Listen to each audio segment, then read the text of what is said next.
आज की क्लास में हम लोग यहाँ पर पढ़ने वाले हैं परसेंटेज के कुछ क्वेश्चंस लास्ट क्लास में कर लिए थे और कुछ क्वेश्चंस इस क्लास में हम लोग यहाँ पे डिस्कस करेंगे। आज की इस क्लास का क्वेश्चन नंबर फर्स्ट आप लोगों के सामने है, स्क्रीन पर आ चुका है, इसको देखते हैं। दीक्षा ने एक परीक्षा में 58% अंक प्राप्त किए जिसके अधिकतम अंक 450 थे। उसने कितने अंक प्राप्त किए ये आप लोगों को बताना है। देखिएगा, हम लोग मानते हैं मैक्सिमम मार्क्स को कितना 100%, यानी कि let the maximum marks equal to 100%। ठीक है ना। और जो कि आपको दे रखा अकॉर्डिंग टू क्वेश्चंस, इस 100% की वैल्यू यानी कि मैक्सिमम मार्क्स आपको दे रखी है कितने, 450। तो मैक्सिमम मार्क्स आपको 450 यहां पर दे रखी है। तो उसने कितने अंक प्राप्त करे हैं, 58%। 58% की वैल्यू निकालेंगे, 450 डिवाइडेड बाई 100 मल्टीपल बाई 58। 50 से 100 दो बार, 50 से 459 टाइम्स, 2 से 58 29 टाइम्स, 29 इंटू 9। तो ये आप लोगों का यहाँ पर निकल कर आएगा 261 मार्क्स। यानी कि उसने कितने नंबर प्राप्त करे हैं, 261 marks. That means B option सवाल का राइट आंसर बनेगा। नेक्स्ट क्वेश्चन को यहाँ पे देखते हैं। तो क्वेश्चन आपको दे रखा है कि 60 छात्रों की कक्षा में 60% लड़के हैं। यदि 25% लड़कियां साइकिल से स्कूल जाती है तो उन लड़कियों की संख्या ज्ञात कीजिएगा जो साइकिल से स्कूल नहीं जाती है। ठीक है ना। स्टूडेंट्स कितने हैं, टोटल 60, यानी कि टोटल नंबर ऑफ स्टूडेंट्स आपको दे रखा है। Total students in a class, total students in a class equal to कितने हैं, 60 है, जिसमें से 60% लड़के हैं। ठीक है ना। तो लड़कियां कितनी हो जाएगी, बाकी की 40%, यानी कि यहां पे मैं कह दूंगा कि गर्ल्स स्टूडेंट्स। तो कितने निकल कर आएगी, टोटल 60 है, 60% जिसमें लड़कियां यानी कि लड़कियां होगी 40%। तो 60 का 40%। ठीक है ना। क्लियर है। 60 का 40%। तो यानी कि टोटल जो लड़कियां आप लोगों की निकल कर आई, 24 स्टूडेंट्स निकल कर आई है। All clear. अब ये कह रहा है कि जिसमें 25% लड़कियां साइकिल से जाती है तो उन लड़कियों की संख्या जो साइकिल से नहीं जाती। यानी कि इस 24 में से, इस 24 गर्ल्स स्टूडेंट्स है टोटल, जिसमें 25% साइकिल से जाती है। तो जो साइकिल से नहीं जाएगी यानी कि वो कितनी हो जाएगी आप लोगों की, यानी कि 25% जाती है, जो नहीं जाती वो 75% है। 24 गुणा 75% आपको निकालना है। 25 थी 75, 25 चौका 100 और 4 से 24 6 बार, यानी 18 स्टूडेंट्स। तो 18 स्टूडेंट्स ऐसी है जो साइकिल से स्कूल नहीं जाती है। तो इस तरीके से आप यहां से कहेंगे कि सी ऑप्शन सवाल का राइट आंसर बनेगा। All clear. अब आगे बढ़ते हैं और नेक्स्ट क्वेश्चन को यहां पे समझते हैं। एक छात्र ने कक्षा परीक्षा में 25 में से 22 अंक प्राप्त किए। छात्र के प्रतिशत में कितना अंक है आप लोगों को बताना, यानी परसेंटेज में निकालना है। 25 में से 22 अंक प्राप्त कर रहा है, परसेंटेज निकालेंगे मल्टीपल बाई 100। 25 से 100 4 बार, 22 गुणा 4 यानी कि 88%। तो परसेंटेज में जो मार्क्स आई है उस बच्चे के, वो 88% आई है। दैट मीन्स कि A is the correct answer of this question. Clear. अब आगे बढ़ते हैं और नेक्स्ट क्वेश्चन को यहां पे समझते हैं। यदि एक छात्र के अंक 25% बढ़ गए तो उसके परीक्षा के स्कोर 75 हो गया।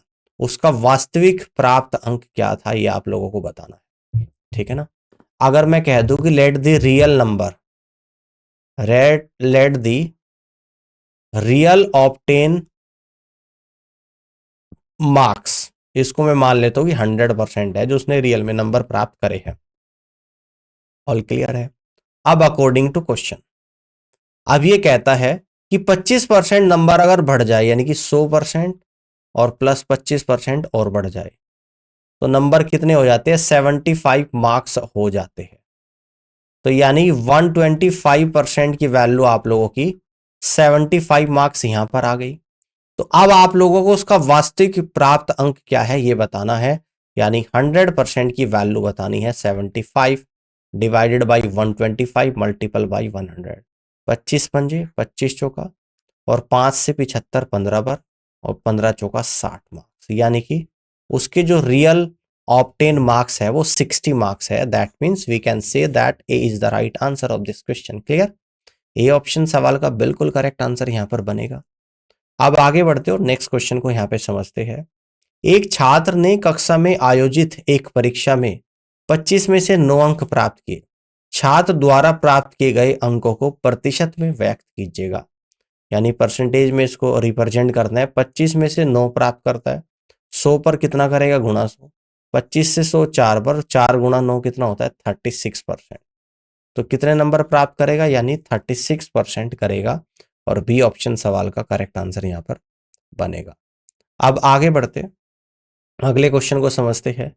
एक छात्र ने 6 विषयों में 470 अंक प्राप्त किए। प्रत्येक विषय के लिए अधिकतम अंक 100 थे।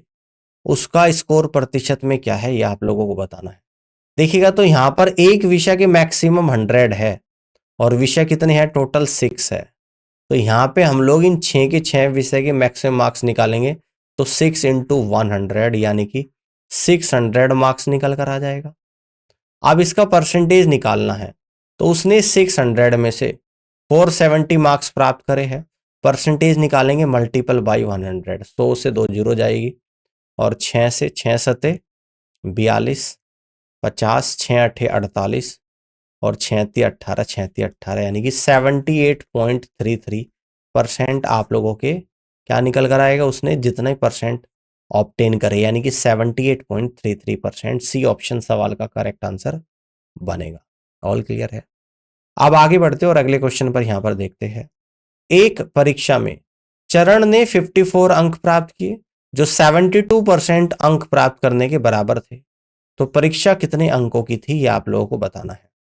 यानी कि हम लोग मान लेते हैं कि let the maximum marks in the exam, late the maximum marks in the exam, हम मान लेते हैं कि 100% है। क्लियर है। अब अकॉर्डिंग टू क्वेश्चंस वो 72% मार्क्स प्राप्त करता है, जो कि 54 मार्क्स के इक्वल है। तो 100% की वैल्यू आपको निकालनी है 54 डिवाइडेड बाई 72 मल्टीपल बाई 100। 18 थी 54, 18 चौक 72, और 4 से 100 25 बार जाएगा, और 25 थी 75 मार्क्स, यानी कि 75 मार्क्स। तो यहां से आप कहेंगे कि first is the right answer of this question. Clear है। इस क्वेश्चन को यहां पे समझते हैं। मॉरिस ने अपने आय का 25% खाने पे खर्च किया। उन्हें 1000 रुपए की वृद्धि मिली, लेकिन उन्होंने खाद्य सामग्री पर अपना व्यय बढ़ाने का निर्णय नहीं लिया, इसलिए उनका खाने का खर्च 20% घट गया। उनकी प्रारंभिक आय क्या थी, ये आप लोगों को यहां पर बताना है। अगर मैं मान लूं प्रारंभिक आय मान लो कि x थी, लेट दी इनिशियल इनकम, इसको हम लोग x रुपए मान लेते हैं। अब अकॉर्डिंग टू क्वेश्चन सॉल्व करते हैं, यानी कि स्टार्टिंग में इनकी इनकम थी x, ठीक है ना। तो उसने खर्चा कितना करा है स्टार्टिंग में, 25%, यानी x का 25% खर्च कर दिया है। क्लियर है। अब उन्हें 1000 रुपए की वृद्धि मिली, यानी कि अब उनकी इनकम कितनी होगी, x प्लस 1000 रुपए हो गई है। अब खर्च कितना कर रहा है, अब खाने का खर्च 20% घट जाता है ना। यानी कि इसका जो 20% है वो किसके बराबर आ जाएगा, पहले वाले खर्च के बराबर। तो पहले जो 25% खर्च करता है, अगर 1000 रुपए सैलरी बढ़ेगी तो वो 20% के बराबर है। सॉल्व करेंगे 100 से 100, 5 बजे 25, 5 चौक 100, 5 चौक 20, तो 5x equal to 4x plus का 4000 रुपीज। तो यहां से आप लोग कहेंगे कि x इक्वल टू 4000 रुपीज। तो x आप लोगों का यहां पर क्या था, x थी आप लोगों की इनिशियल इनकम, और इनिशियल इनकम आपकी जो निकल कर आई है वो 4000 रुपीज आई है। That means we can say that D is the right answer of this question. इस तरीके से आप सवाल को कर सकते हैं। अब आगे बढ़ते हैं, अगले क्वेश्चन को समझते हैं। अरुण की आय बाला की आय का 150% है। चंदू की आय अरुण की आय का 120% है। यदि अरुण, बाला और चंदू की कुल आय 86,000 रुपए है, तो चंदू की आय ज्ञात करनी है कि कितनी होगी। देखिएगा ध्यान से, अरुण को ए से रिप्रेजेंट करता हूं, बाला को बी से। अरुण की आय बाला की आय का 150%, 150% को 150 बटे 100, 50 से 150 3 बार, 50 से 100 2 बार, यानी कि अरुण और बाला की आय का जो रेशियो है वो 3:2 आप लोगों का निकल कर आएगा, ठीक है ना। अब इसके बाद क्या करें, चंदू की आय को सी से रिप्रेजेंट करता हूं, अरुण की आय को ए से। चंदू की आय अरुण की आय का 120% है, अरुण का 120% तो 120/100, 20 से 5 बार और 20 से 6 बार, यानी कि चंदू और अरुण की आय का रेशियो 6:5 आएगा। क्लियर है, 6 कितना आएगा 5। तो यहां से कंप्लीट रेशियो निकाल लूंगा, चंदू और अरुण की आय का रेशियो 6:5 है और अरुण और बाला की आय का रेशियो आप लोगों का 3:2 है। तो यहां से हम लोग चंदू की, अरुण की और बाला की आय निकालेंगे। तो 6×3 = 18, 5×3 = 15 और 5×2 = 10, यानी कि चंदू, अरुण और बाला की आय का अनुपात 18:15:10 है, ठीक है ना। अब देखो ध्यान से, तीनों की आय जो दे रखी है वो 86,000 दे रखी है। यहां पर तीनों की आय कितनी निकली, 18, 15, 33, 10, 43 यूनिट। और इस 43 यूनिट की जो वैल्यू है वो 86,000 रुपीज के बराबर है। 43 से 86,000 2000 टाइम्स जाएगा, तो यहां से आपकी चंदू की जो आय निकल कर आएगी, यानी 18 यूनिट है। और एक यूनिट की वैल्यू कितनी है, 2000 रुपये। 18 इंटू 2000 यानी 36,000 रुपीज आपकी यहां पर निकल कर आ जाएगी चंदू की आय, जो कि आपको ऑप्शन ए में दे रखा है। तो A is the right answer of this question. इस तरीके से आप यहाँ पे कर सकते हैं। अब आगे बढ़ते हैं, अगले क्वेश्चन को यहाँ पे समझते हैं। सोमनाथ की वार्षिक आय 24 लाख है, वह हर महीने अपने वाहन के लिए 40,000 रुपये EMI भुगतान करता है, तो उसकी मासिक आय का कितना % EMI पर जाता है। देखिएगा, उसकी वार्षिक यानी कि एक वर्ष में कितने महीने होते हैं, 1 ईयर इक्वल टू कितना होता है, 1 ईयर में अगर मंथ्स की बात करें हम लोग तो ये होता है आप लोगों का 12 मंथ्स। तो यानी कि 12 मंथ्स की जो उसकी इनकम दे रखी है वो दे रखी है 24 लाख। अगर मैं कहूं कि एक मंथ की इनकम आपकी जो निकल कर आएगी 24 लाख डिवाइडेड बाई 12, यानी कि 2 लाख निकल कर आएगी, 2 लाख, ठीक है ना, 2 लाख निकल कर आएगी। अब 2 लाख में से 40,000 EMI पर खर्च करता है, तो EMI का परसेंटेज बताना है, यानी कि 2 लाख का 40,000 खर्च कर रहा है, परसेंटेज निकालेंगे तो गुना 100, 3 जीरो से 3 जीरो, और इस 40 से 205 बार जाएगा और 5 से 20 120 बार जाएगा। तो यानी कि कितना % EMI पर खर्च करता है मंथली इनकम का, 20%। तो इस तरीके से आप यहां से क्या कहोगे, फर्स्ट ऑप्शन सवाल का राइट आंसर बनेगा। क्लियर है। अब आगे बढ़ते हो, नेक्स्ट क्वेश्चन को यहां पे समझते हैं। रेनू अपनी मासिक वेतन का औसतन 15% शॉपिंग, रेस्टोरेंट और मॉल में जाने पर खर्च करती है, बाकी 40% घरेलू खर्च में खर्च करती है और 45% उसकी बचत में जाता है, ठीक है ना। वह एक महीने में घर पर 40,000 रुपये खर्च करती है, तो उसकी वार्षिक आय कितनी है आप लोगों को बताना है, ठीक है ना। आप लोगों को यहाँ पर बताना है, ध्यान से आप लोगों को यहाँ पे समझना है, ठीक है। देखो 15% शॉपिंग में, रेस्टोरेंट में और मॉल में, फिर जो बचता है उसका 40% घरेलू खर्चे पे। क्लियर है। अब 40% घरेलू खर्चे पे और 45% कहता है कि उसकी बचत में, ठीक है ना। अब देखो टोटल इनकम को अगर हम लोग मान लें कि 100% है, लेट दी टोटल इनकम 100% है, जिसका 15% तो कर रही है खर्च शॉपिंग में, रेस्टोरेंट में, रेस्टोरेंट एंड मॉल्स में। अब उसके बाद कह रही है 40% क्या करती है, होम एक्सपेंडिचर पे, होम एक्सपेंडिचर पे, और जी 45% कहां पे करती है, सेविंग करती है। तो यानी कि आपको होम एक्सपेंडिचर का खर्चा दे दिया कितना, 40,000 रुपये, यानी इस 40% की वैल्यू आप लोगों को 40,000 रुपीज गिवन है। क्लियर है, अकॉर्डिंग टू क्वेश्चन। तो आपको टोटल इनकम यानी 100% की वैल्यू निकालनी है। तो आपकी निकल कर आई 1% की वैल्यू कितनी निकल कर आ गई, 1,000 रुपये। तो टोटल इनकम यानी 100% की वैल्यू निकालनी, तो 1,000 में 2 जीरो और लगा देंगे आप लोग यहाँ पर, है ना। समझ में आ रही है बात? तो यानी कि 2 जीरो और लगा देंगे तो आप लोगों की 1 लाख रुपए निकल कर आएगी। तो उसकी मासिक आय जो निकल कर आएगी वो यहाँ पर निकल कर आएगी 1 लाख रुपया। 1 लाख जो ये आप लोगों की यहाँ पर निकल कर आई है ना, मासिक निकल कर आई, यानी कि 1 महीने की। और 1 साल की आपको इनकम बतानी, तो 1 साल में 12 महीने होते हैं, यानी कि ईयरली इनकम कितनी आ जाएगी, जितनी ये आई है इसमें 12 की और मल्टीप्लाई कर देना। तो 12, 1, 2, 3, 4, 5, तो इसकी एनुअली इनकम जो निकल कर आएगी वो 12 लाख रुपया निकल कर आएगी। और यहां से आप कह दोगे कि सी ऑप्शन सवाल का आंसर बनेगा। All clear? इस तरीके से आप कर सकते हैं। अब आगे की तरफ बढ़ते हैं और अगले क्वेश्चन को यहां पे समझते हैं। सीमा की वार्षिक आय 15 लाख है, वह हर महीने 30,000 की ईएमआई भरती है। उसकी मासिक आय में ईएमआई के लिए कितनी प्रतिशत है? देखिएगा 1 साल में 12 महीने होते हैं। कितने होते हैं? 12 महीने। और इस 12 महीने की उसकी एनुअली ईएमआई यानी कि 15 लाख। अगर 1 महीने के ईएमआई की मैं बात करूं, 1 मंथ की, तो आप कह दोगे यहां पे 15 लाख को 12 से आप लोग यहां पर डिवाइड कर दोगे। ठीक है। अब यहां पर 1 महीने की ईएमआई में से 30,000 रुपए, 1 महीने की इनकम में से 30,000 रुपए ईएमआई पे देती है, तो परसेंटेज निकाल लेंगे।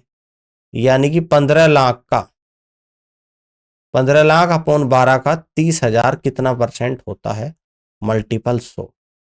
30,000 से कितनी बार चला जाएगा आपका, यानी कि देखो 4 जीरो से तो आप कहोगे 2, 3, 4 चली गई, और 3 से यानी कि आप लोग आ जाएगा 50 बार। तो फाइनली आपका निकल कर आएगा 12 गुना 50 इंटू 100। 50 से 100 2 बार, और 12 गुना 2 यानी कि 24%, यानी कि वह अपनी मंथली इनकम का 24% ईएमआई पर लगा रही है। तो फर्स्ट ऑप्शन सवाल का आंसर बनेगा। आगे बढ़ते अगले क्वेश्चन को समझते हैं। सुनैना एक निजी कंपनी में काम करती है। उनकी वार्षिक आय 3 लाख है। उनके पास एक नई और एक पुराना वाहन है। उनकी आय का 5% नए वाहन की देखभाल पर खर्च होता है और नए वाहन से 2% अधिक पुराने वाहन पर खर्च होता है। दोनों वाहनों पर कुल वार्षिक खर्चा कितना होगा, आप लोगों को बताना है। देखो वार्षिक आय तो 3 लाख है, नए वाहन पर खर्च यानी कि नए पर तो 5% हो रहा है, और पुराने पे कितना हो रहा है? 5%। नए वाहन से 2% अधिक, यानी कि पुराने पे कितना हो जाएगा? 7%। तो टोटल कितना खर्च हो रहा है? यानी कि 12% टोटल खर्च हो रहा है। ठीक है ना? समझ में आ रही है यहां पर बात? क्लियर है? टोटल इनकम कितनी है? 3 लाख, यानी कि टोटल खर्चा हम लोग निकाल लेंगे वाहन पर कितना हो रहा है। तो यहां से कह देंगे कि 3 लाख रुपया का 12% आपको यहां पर निकालना है। तो कितना निकल कर आएगा? यानी कि 36,000 रुपये। तो इसका मतलब 36,000 रुपये उसने क्या करा है? वार्षिक आय का वाहनों पे खर्च करा है। ठीक है, आगे बढ़ते हैं। अगले क्वेश्चन को यहाँ पे समझते हैं। प्रत्येक महीने कृतिका अपनी आय का 30% घर के किराए पर और बाकी का 60% घरेलू व्यय पर खर्च करती है। यदि वह 6300 रुपये की बचत करती है तो उसकी कुल मासिक आय आप लोगों को बतानी है। तो अगर मैं कहूं कि let the total monthly income, अगर मैं मान लूं 100% है, अकॉर्डिंग टू क्वेश्चन, अभी रुक जाओ, 30% किराए पर, 100 का 30% करती है किराए पे खर्च, रेंट पर। अब जो बचा है यानी कि 100 में से 30 खर्च करा तो कितना बचा? 70। 70% का 60% कितना हो जाएगा? यानी कि 42%। ये करती है होम एक्सपेंडिचर पे खर्च। क्लियर है? अब देखो 30 और 42 यानी कि 72% खर्च हो गया, तो रिमेनिंग बचा 28%। और 28% क्या निकल कर आ गया? आप लोगों की सेविंग्स आ गई, और सेविंग्स है आप लोगों की 6300 रुपये के बराबर। तो कुल आय यानी 100% की वैल्यू निकालनी है। 6300 डिवाइड बाई 28 मल्टीपल बाई 100। 7 चौक 28, 7 से 900 बढ़ जाएगा, 4 से 225, 225 गुणा 100 यानी कि 22,500 रुपये। इसका मतलब उसकी टोटल क्या है? मासिक आय है। तो 22,500 रुपये टोटल मासिक आय है, जो कि आपको ऑप्शन सी में दे रखा है। तो C is the right answer of this question. Clear है? आगे बढ़ते हैं, अगले क्वेश्चन को समझते हैं। मीनाक्षी अपनी मासिक वेतन का औसतन 10% खरीदारी रेस्टोरेंट और मॉल जाने पे खर्च करती है, बाकी 80% अपने घर के व्यय पर खर्च करती है, 10% बचाती है। मासिक घर का खर्च कितना है? 48,000। तो मासिक आय बतानी है। 10% कर रही खरीदारी रेस्टोरेंट मॉल पे, 80% घर के खर्चे पे, 10% बचा रही है, यानी कि टोटल कितना हो गया? 100%। तो 100% क्या है उसकी आय, उसकी वैल्यू निकालनी है। तो जो 80% घर का खर्च है उसकी वैल्यू इस क्वेश्चन में दे रखी है 48,000 रुपए।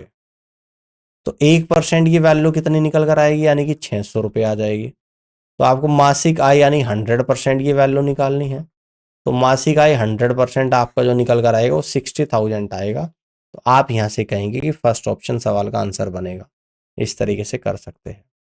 आगे की तरफ बढ़ते और अगले क्वेश्चन को यहां पर समझते हैं। ध्यान से देखिएगा कि प्रमोद अपनी मासिक आय का औसतन 10% अपनी कार में पेट्रोल भरने के लिए उपयोग करता है, बाकी 80% घर के व्यय पर खर्च होता है और वह अपने वेतन का 10% बचता है। यदि वे मासिक रूप से घर के व्यय पर 24,000 रुपये खर्च करता है तो वार्षिक आय क्या है? कर रहा है कितना? देखो 10% कार के पेट्रोल पे, 80% घर पर, 90 और 10% बचा रहा है, तो टोटल 100% होगा। इनकम पूरी खत्म होगी। अब यहां पर इस 80% की वैल्यू कितनी दे दी? 24,000 रुपये दे दी। तो 1% की वैल्यू कितनी निकल कर आएगी? 300 रुपये आएगी। अगर 100% की बात करूंगा तो आप लोगों के यहाँ पर 30,000 रुपये निकल कर आएगी, लेकिन ये मंथली निकल कर आया, आपको बताना वार्षिक। तो वार्षिक जब निकालेंगे तो 12 की गुणा भी कर देंगे। तो 12 3 36, 1 2 3 4, तो उसकी जो वार्षिक आय रही होगी वो 3,60,000 रुपये रही होगी, यानी ए ऑप्शन सवाल का राइट आंसर बनेगा। कर सकते हो इस तरीके से। अब आगे बढ़ते अगले क्वेश्चन को समझते हैं। मनोज अपनी आय का 33% खाने पे खर्च करता है। उन्हें 1,000 रुपये की वृद्धि मिली, लेकिन उन्होंने अपने खाने पर होने वाले व्यय को नहीं बढ़ाया, इसलिए अपने खाने पर होने वाला व्यय 27% हो गया। ठीक है ना? उनकी प्रारंभिक वेतन क्या है? अगर मैं मान लूं लेट दी इनिशियल सैलरी, हम लोग मान लेते हैं कितना? x।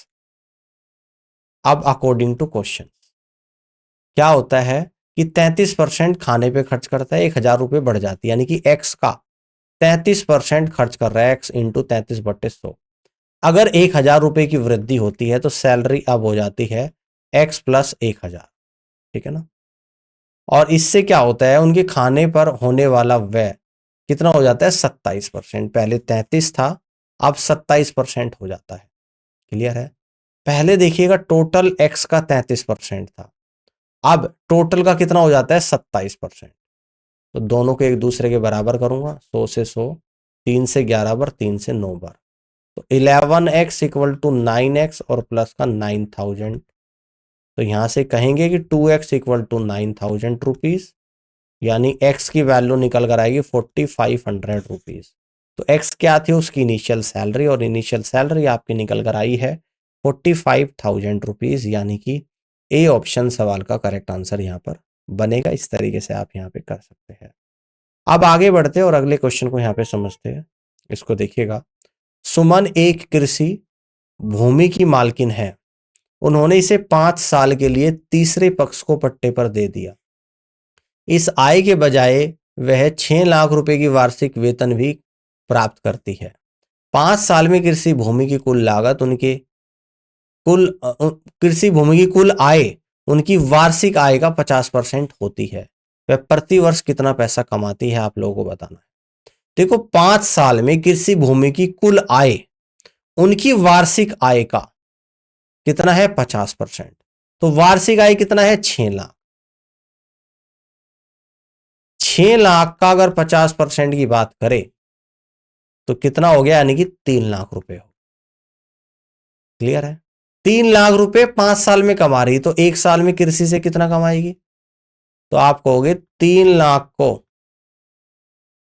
5 से डिवाइड कर देना, यानी कि 60,000 रुपए हर साल कमा रही कृषि को रेंट पे डालने से। ठीक है? और 6 लाख रुपए वैसे उसकी इनकम है, तो टोटल उसकी yearly income, total annually income, समझ रहे हो ना? 6 लाख और प्लस 60,000, तो यानी कि 6,60,000 रुपए उसकी टोटल एनुअली इनकम निकल कर आ जाएगी। यानी बी ऑप्शन सवाल का राइट आंसर बनेगा। इस तरीके से आप इस क्वेश्चन को यहाँ पे कर सकते हैं। क्लियर है ना बात? अब आगे की तरफ बढ़ते हैं, अगले क्वेश्चन को यहाँ पे समझते हैं। यदि शांति अपनी मासिक आय का 50% खाने पर, 20% किराए पर खर्च करती है और 1500 रुपए बचाती है उसकी मासिक आय। देखो इनकम जो होती है आप लोगों की, इनकम होती है आप लोगों की एक्सपेंडिचर और प्लस का सेविंग्स। अगर इनकम 100% है, इनकम तो 100% होगी, उसमें कुछ खर्च करेगा कुछ बचाएगा, यही तो होता है। अब देखो इनकम का 50% खाने पर, 20% किराए पर, है ना, ये तो फॉर्मूला मैंने आप लोगों को बता दिया। अब हम लोग मान लेते हैं कि let the total income equal to 100%।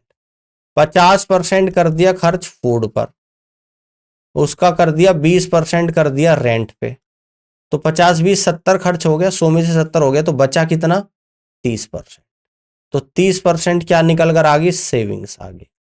अब यहां पर यही बोल रहा है अकॉर्डिंग टू क्वेश्चन, यानी इस 30% की जो वैल्यू है वो 1500 रुपए के बराबर है। तो इसकी मासिक आय यानी 100% की वैल्यू बतानी है, तो 1500 डिवाइड बाई 30 इंटू 100, 30 से जाएगा 50 पर, 50 गुणा 100 यानी कि 5000 रुपए। तो यानी यहां से आप लोग कह देंगे इसकी जो मासिक आय है वो 5000 रुपए के बराबर है। बी ऑप्शन सवाल का राइट आंसर यहाँ पे बनेगा। कर लोगे इस तरीके से। आगे की तरफ बढ़ते हैं। नेथन की वार्षिक आय 15 लाख है और वह अपने वाहन के लिए मासिक ईएमआई 40,000 रुपए का भुगतान करता है, उसकी मासिक आय का कितना परसेंट ईएमआई पर जाता है? देखो ये 12 महीने की इनकम है उसकी, यानी कि 12 महीने की इनकम, एक साल में 12 महीने होते हैं, कितनी है? 15 लाख रुपए। अगर मैं एक महीने की इनकम उसकी निकालूं यहां पर, 15 लाख डिवाइडेड बाई 12, और एक महीने में से 40,000 रुपए ईएमआई पे खर्च करता है, तो परसेंटेज निकालेंगे। 15 लाख डिवाइड बाई 12 और ऊपर आएगा 40,000 और मल्टीपल बाई 100। देखो 4 जीरो से तो आपकी 4 जीरो कटेगी। अब यहां पर आएगा 4 गुणा 12/15 गुणा 100, 3 पंजे 15, 3 चौक 12, 5 से जाएगा 20 पर। क्लियर है? यहाँ पे 150 आएगा ना, 3 से 50 बार जाएगा और 50 से 100 2 बार जाएगा, तो 4 चौक 16 दूनी 32। तो 32% फाइनली आया आप लोगों का कि वह अपनी मासिक आय का 32% ईएमआई पर खर्च कर रहा। ठीक है, कर लोगे इस तरीके से। आगे की तरफ बढ़ते हैं। आलोक अपने वेतन का 85% खर्च करने के बाद 1200 रुपये बचा लेता है मासिक आय। देखो टोटल जो मासिक आय होती है वो कितनी होती है आप लोगों की? 100%। अगर 85% खर्च कर रहा है तो बचाएगा कितना? 15%। यानी कि सेविंग जो हो जाएगी वो कितनी हो जाएगी? 15%। क्यों हो जाएगी? क्योंकि आपको बता रखा है मैंने कि इनकम बराबर क्या होता है? आपका एक्सपेंडिचर प्लस सेविंग। अगर इनकम मैंने 100% ली जिसमें 85% खर्च करता है तो सेविंग 15% होगी, और इस 15% की वैल्यू ही आप लोगों को 1200 रुपए के बराबर दे रखी है। तो इनकम यानी 100% की वैल्यू आपको निकालनी है। 1200/15 इंटू 100, है ना, 3 पंजे 15 और 3 से जाएगा 400 बार और 5 से 480 बार, 80 गुणा 100 यानी कि 8,000 रुपये। तो यहां से आप लोग कह दोगे कि इनकम जो होगी वो 8,000 रुपये के बराबर होगी। क्लियर है? आगे बढ़ते हैं, अगले क्वेश्चन को यहाँ पे समझते हैं, इसको ध्यान से देखिएगा। एक व्यक्ति अपने कर्ज का 8,960 रुपये मासिक भुगतान करता है, जो उसकी मासिक वेतन का 28% है, तो उसके मासिक वेतन की गणना, यानी कि सीधा आपको यहाँ पे पता लगा कि ये 28% की जो वैल्यू है ये 8,960 रुपये के बराबर है। मासिक वेतन कितना होता है? 100%। तो 100% की वैल्यू निकालूंगा, 8,960 डिवाइड बाई 28 मल्टीपल बाई 100, 14 दूनी 28, 14 छिक 84, 14 चौका 56, 640, 2 से 640 320 बार, 320 गुणा 100 यानी कि 32,000 रुपये। तो 32,000 रुपये उसकी मंथली सैलरी यहाँ पर निकल कर आएगी। ए ऑप्शन सवाल का करेक्ट आंसर यहाँ पर बनेगा। आगे बढ़ते हैं, इस क्वेश्चन को देखिएगा। एक कर्मचारी के वेतन में 30% की वृद्धि की गई जिससे उसका वेतन 910 रुपये हो गया। वृद्धि से पहले वेतन कितना था? तो वृद्धि से पहले वेतन को मान लेते हो कि 100% था। अब अकॉर्डिंग टू क्वेश्चन क्या हुआ, 30% बढ़ गया, 100 और प्लस 100 का 30%, 30% ही आएगा, यानी 130 हो गया।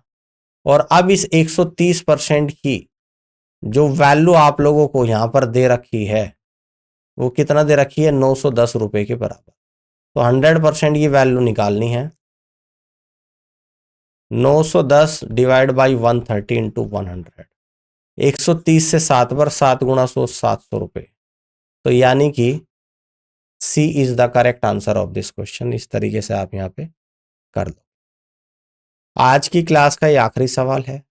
तान्या के वेतन में 15% की वृद्धि हुई यदि उसका बढ़ा हुआ वेतन 14,030 है तो उसका मूल वेतन को मान लेता हूं कि 100% रहा होगा। अब 15% बढ़ जाता है। अब 100 पे 15% बढ़ेगा, 100 प्लस 15 यानी 115% हो जाएगा। ठीक है ना? अब इस 115% की वैल्यू आपकी है 14,030 रुपए के बराबर। मूल वेतन 100% था, 100% की वैल्यू निकालनी, 14,030 बटे 115 और गुणा 100। 5 से कट करूंगा 23 बार, 5 दूनी 10, 5 अठे 40, 5 अंक 30, 23 से कट करूंगा 23 एकम 23, 23 दूनी 40, 23 दूनी 40, 122 गुणा 100 यानी कि 12,200 रुपए। तो इसका मतलब उसका जो मूल वेतन रहा होगा 12,200 रुपए रहा होगा। तो यहां से आप लोग कह दोगे कि डी ऑप्शन सवाल का राइट आंसर बनेगा। तो इस तरीके से आप यहाँ पे इस क्वेश्चन को कर सकते हैं। आखिरी एक और क्वेश्चन आपका बचा है, इसको भी कर लेते हैं। वीर अपनी मासिक आय का 15% घर के किराए पर और बाकी का 60% घरेलू व्यय पर खर्च करता है। वह 2210 रुपये बचाता है तो उसकी मासिक आय कितनी है? ठीक है ना? है ना? 15% घर के किराए पर, टोटल देखो 15, टोटल मान लेता हूं मैं, लेट द टोटल इनकम